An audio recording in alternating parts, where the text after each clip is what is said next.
Hello again, Andy with Handy Andy Handyman, and welcome back to a project run through. We are over in Kennesaw today with an existing customer of ours who has patiently waited for us to return to rebid some extra work for them.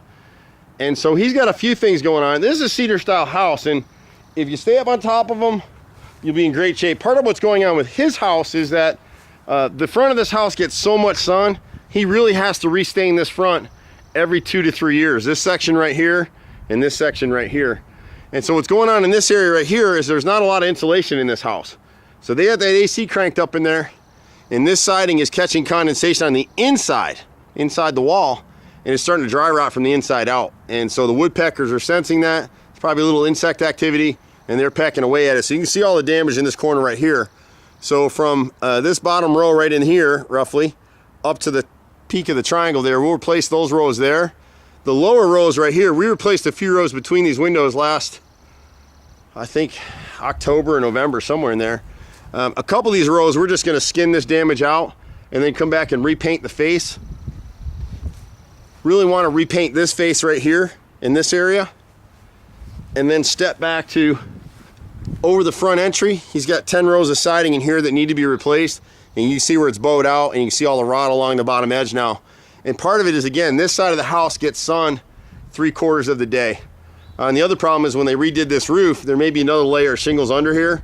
You're supposed to have 1 to 2 inches clear from where that siding hits the roof line. And that's actually local building code, but that's really designed so your siding doesn't rot. Cedar is your most resilient natural siding. If you keep up on the staining and the repairs of it, it'll last you a lifetime. And so that's kind of our deal right there. As we swing around the right side of the house here,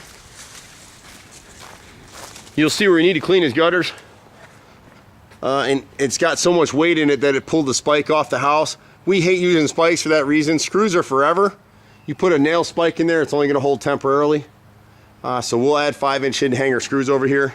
This work down here is stuff that we did this back in October, so we should have been here a month or two ago to prime and paint this trim. This was all rotted out, and you can see in the earlier versions of our videos, the video of this house, the condition it was in when we first came.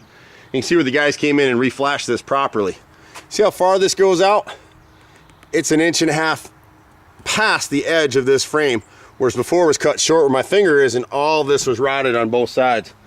So we'll go ahead and take care of that.